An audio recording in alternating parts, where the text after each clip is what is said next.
자, 홍준표가 지금 황교안을 방문을 했습니다. 자, 그러면서 공수처는 내주고 연동형 비례대표는 막아내는 선에서 타협하자고 제안했어요. 그래서 내가 이걸 듣고 좀 어이가 없다고 생각을 했습니다. 차라리 공수처는 막고 연동형 비례대표제를 이렇게 내주자라고 하면 이해라도 하겠어요. 보수 쪽에서도 뭐 당들이 많이 생기고 있으니까 차라리 우리가 의석을 조금 손해보더라도 그 공수처는 저지한다. 그게 민주주의의 원칙에 맞는 이야기죠.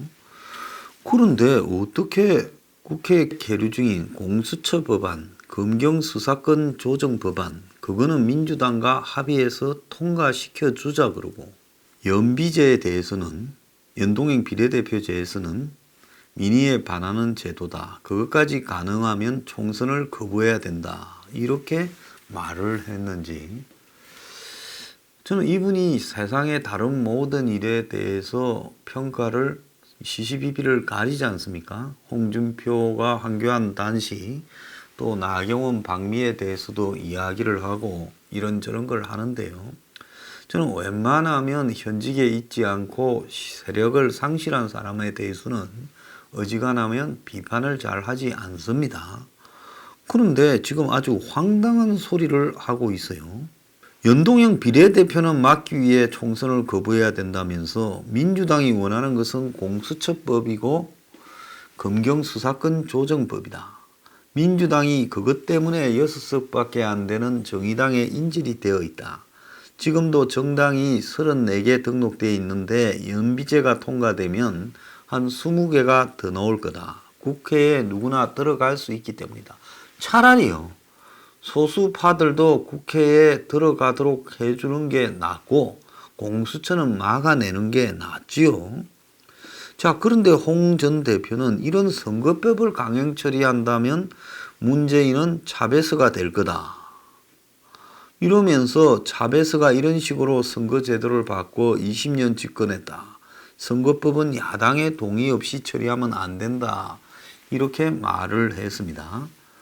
자, 그렇다면 선거법도 막고 공수처법도 막는 게 맞지요. 그런데 정치라는 게 결국 협상이라면서 하나 내주고 선거법은 정상적으로 갖고 가자라고 이야기를 하고 있어요. 어떻게 저는 이런 이야기를 할 수 있냐라고 좀 이해가 가지 않는 말을 했다고 보고 있습니다. 공수처법은요, 절대로 양보가 불가능하고, 저는 선거법도 지금 민주당이 무너져 가고 있어요. 그래서 좀 더 버티면 된다라고 보고 있습니다. 지금 패스트트랙 원안에 225석을 지역구로, 그리고 비례대표, 연동형 비례대표를 75석으로 했다가 수정안이 240대 60으로 갔다가 또다시 수정안이 250대 50으로 가고 있습니다. 왜냐하면 호남의 지역구가 많이 축소돼요. 지역구를 없애면요. 그러니까 호남 출신의 의원들이 반발하니까 대한정당이라든지 평화당, 바른미래당 이런 쪽에 호남 의원들이 다 반발하고 있습니다. 그러니까 지역구를 줄이는 게 점점 줄어들어서 이제 현행 253대 47과 유사한 250대 50까지 왔습니다. 그래서 지금 정의당만 반대하는 양상이 벌어질 수가 있어요. 자, 이 상황에서 한국당이 좀 더 버티면 될 거다. 여당은 패키지 처리를 시도하겠지만은 어쨌든 제1야당의 대표가 밖에서 단식하고 있고 제1야당이 여기에 대해서 반대할 수밖에 없는 상황에서 지금 민주당은 공수처법은 먼저 처리하고 정의당은 선거법을 먼저 처리하자라고 서로 의견도 갈리고 있습니다. 한국당은 필리버스터, 즉 무제한의 의원 발언이나 의원 총사퇴 등을 통해 반드시 저지하자 이렇게까지 지금 하고 있는데, 어쨌든 제가 봤을 때 법 여건이 통과시켜서 뭉개면 의원직 총사퇴하고 끝까지 싸워야 되지요. 그러지 않습니까? 그리고 공수처법도요. 양보해서 공수처가 어떤 행태로든지 만들어지게 하면 안 되는 겁니다. 그렇기 때문에 제1야당이 밖에 있는데 108석이나 가진, 그런데 범여권 정당이 저것들끼리 모여가지고 선거법도 통과시키고 공수처법도 통과시키면 한국당은 의원직 총사퇴를 하고 국회를 보이콧 해버리는 것이 낫는 겁니다. 올해 예산이나 또 법안 통과가 아직 하나도 결정되지 않았지 않습니까? 자, 그래서 그런 과정들을 통해서 여권이 연동형 비례대표의 비율을 확 낮추도록, 지금 절반 50%인데 이걸 갖다가 한 10%, 20% 수준으로 확 낮추도록 해버리는 쪽으로 계속 이렇게 밖에서 반대하고, 더 나아가서 공수처는 절대 안 된다고 해야 되는 겁니다. 그게 확 낮아져야 실질적으로 적은 정당들이, 범여권 정당들 2중대, 3중대, 4중대가 공수처에 동의도 안 해줄 거 아닙니까? 그래서 이왕에 황교안이 지금 저렇게 됐다면 지금 앞으로 한 보름은 더 싸웠어요. 병원으로 옮겨서라도 단식을 하든지 뭘 해야지요. 그러지 않습니까? 그래서 이 부분의 끝을 봐야지. 결국 이 부분이 통과돼 버리고 나면 한국당은 그야말로 공수처를 통과시킨 한국당, 황교안 체제는 무너지게 되어 있고요. 더 나아가서 이 연동형 비례대표제가 통과되면 이 제도를 바꾸어 가지고 그냥 문재인이 다수당을 해 먹겠다 이야기 아니겠습니까? 여기서 제1야당 대표를 맡았으면 이건 목숨을 걸어야 될 문제라는 겁니다. 아니면 물러나면 되는 거고요. 자, 그렇기 때문에 지금 청와대가 공수처와 연동형 비례대표의 패스트트랙 때문에 뭐 천막 철수 안 하면 강제 철거해라는데, 강제 철거를 당해야지요. 당하고요. 그야말로 황교안은 의식상실 상태까지 가야 됩니다. 미안한 말이지만은 여기서 몸 던져서 싸우지 않으면 언제 싸우겠습니까? 원래 내달 3일 날 처리한다 했잖아요. 그러면 내달 3일까지도 지금 한번 보세요. 8일이 남았어요. 오늘 포함해서. 그러면 8일 동안은 더 버텨야 됩니다. 그러면 지금 황교안이 20일부터 시작했으니까 한 뭐 13, 14일 얼마든지 할 수 있지요. 안 죽습니다. 물 먹으면요. 그러니까 끝까지 그때까지 가고 그 이후까지도 한 20일 넘긴다라고 생각을 하고 페이스를 조절해야 되고요. 이제 몸이 안 좋으면 그야말로 실내로 옮겨서 단식을 하더라도 계속 가야 된다는 겁니다.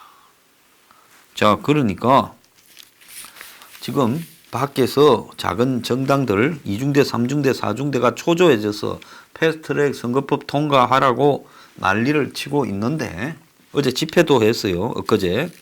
자, 그러든가 말든가 계속 싸워야 됩니다. 자, 홍준표는 한국당이 패스트트랙으로 곤란한 처지에 빠진 것은 나경원이 실책 때문이었다며, 나경원이 또 엉뚱한 밀실 합의를 해줄까봐 걱정이 된다. 패스트트랙 법안이 통과된 뒤에 총사퇴 등 울고불고 해봤자 조롱만 당할 거라며, 두 가지를 막을 방법이 없으면 선거법 개혁 저지에 몰두해라, 이렇게 말을 하는데요. 자, 공수처법이야 우리가 집권하면 폐지할 수 있다라고 말을 하는데, 공수처법이 통과되고 공수처가 설치된 이후에 집권이 가능하겠느냐라는 부분을 한번 생각해 볼 필요가 있다는 거예요. 그러지 않습니까? 자, 한국당이 총사퇴하고 그 다음에 일방적으로 공수처법과 이 연동형 비례대표를 통과시켜버리면 그때부터는 4월 총선을 보이콧한다고 하고 그러잖아요. 밖에서 그냥 끝까지 한번 가보겠다고 투쟁을 하면 이 정권이 무사할 거라고 보십니까, 여러분? 어차피 이 정권에게 시간은 자기 편이 아닙니다. 이 정권은 경제적으로 무너질 수밖에 없는, 아마 시간이 가면 갈수록 경제로 붕괴될 정권이에요. 차라리 공수처하고 연비법을 날치기로 통과시켜버리고 한국당이 총사퇴하고, 그리고 총선도 너네들이 바뀐 선거법으로 치르겠다고 하면 우리는 보이콧 하겠다고 가고, 그래서 그야말로 원외 정당으로 투쟁 좀 하면 안 될 게 뭐가 있습니까? 그것이야말로 문 정권이 완전히 독재로, 선거도 차베스처럼 지 맘대로 바꾸고, 또 그야말로 정치인들부터 검찰 판사까지 따집어 넣는 법까지도 저거 마음대로 바꿨다 하는 게 낫지, 기왕에 통과된다면. 그러지 않습니까? 그래, 연동형 비례대표를 조율해서 그걸 갖고 한국당이 공수처는 통과시켜주고 그거 조금 바꿔본들, 그래가지고 선거해본들, 이제 그 이후부터 다 잡혀갈 건데, 검사 판사 뒤에 딱 정권이 덜미 잡고 있는데 그 총선이 되겠습니까? 엎을 때는 확실히 엎어버려야지 뭔 미련이 있다고요. 지금 이렇게 합니까? 총사퇴하면 사퇴한 김에 전원 불출마하라고 조롱당할 거다. 합리적인 해법을 찾아. 아니, 전원 불출마하면 안 돼요? 저는 진짜로 패스트트랙을 일방적으로 통과시켰다면 보수 야권은 저는 그 총선을 보이콧하겠다고 나가고, 그러면서 문 정권을 뒤집어엎는 투쟁으로 몰두해 가는 것이 맞다고 봅니다. 지금 국회의원 해먹고 있는 자들 빼고는 아마 상식이 박혀있는 보수 국민들은 그렇게 생각을 할 거라고 보고 있습니다. 자, 저 두 개를 일방적으로 야당의 반대에도 불구하고 게임의 룰을 저거가 유리하게 저거 똘마니들 데리고 만드는 사상 유례없는 독재와, 그야말로 한국의 사법기구를 다 무력화시키고 정치인을 잡아가도록 만드는 공수처법을 일방적으로 통과시킨 정권이 야당의 보이콧 하에 저거 편만 들이고 선거운동을 해요. 자, 그 선거에 끼어드는 보수 정당들은 전부 사쿠라라고 규정해 놓으면 되죠. 그러지 않습니까? 그러면 그 사쿠라 데리고 정치가 가겠습니까? 전두환 때 민한당 만들고 국민당 만들었지만은 그 정당들이 굴러갔습니까? 그 다음 선거에서 신민당에 그냥 한 방에 날아가 버렸습니다. 권력이 인위적으로 만드는 사쿠라 정당들이 굴러갑니까? 거기에 친박 정당이고 누구가 한국당이 보이콧한 자리에 국회의원 우리가 차지해 먹어야 되겠다고 끼어들어가면 국민들이 용서하겠습니까? 그러니까요. 정말로 협상을 하지 않고 일방적으로 통과시키겠다고 문 정권이 생각을 하고 있다면 국회의원 총사퇴와 총선 보이콧을 이야기를 해야지요. 그러지 않습니까? 무슨 놈이요. 공수처는 통과시켜주고 연동형 비례대표를 비율을 낮춰서 협상을 하라고 말을 합니까? 강성이면요, 한결같이 똑같이 강성으로 이야기해야지 어느 시점에서 사쿠라 짓을 하면요, 지금까지의 모든 행동이 오해받을 수 있다는 것을 정확하게 알아야 될 거라고 저는 보고 있습니다. 저보고 제가 홍준표를 좀 비판을 안 한다고 말하는 사람이 있어요. 홍준표 쪽이다. 웃기는 소리 하지 마세요. 권력을 상실한 자에 대해서는 이 비평의 칼날을 굳이 갖다 댈 필요가 없어서 안 한 것이지, 이번처럼 잘못한 이야기를 하면 절대로 그건 용납할 수 없다는 겁니다. 자, 김세연이가 전원 불출마하라고 한 마당에 김세연이가 오늘 인터뷰를 했어요. 소장파 사라진 한국당, 왕만 바라보는 궁중정치만 남았다. 저는 이 사람 별로 좋아하지는 않지만은 적어도 이 사람이 가진 말의 가치는 또 인정은 해줄 걸 인정은 해줘야 됩니다. 자기가 불출마하겠다고 하면서 이런 말을 하는 부분까지도 조소하고 조롱을 보낼 필요는 없다고 봅니다. 그래서 한국당 안에 공수처는 통과시켜주고 선거법은 지키자. 이딴 소리 하는 사람이 있으면 제가 완전히 껍질을 전부 벗겨주겠습니다. 사쿠라 대해서요, 정치판에 한 방에 날아가는 것은 시간 문제입니다. 입을 다물기 바랍니다. 그러면 그냥 안 둘 겁니다. 국민들이 절대 용납 안 해요.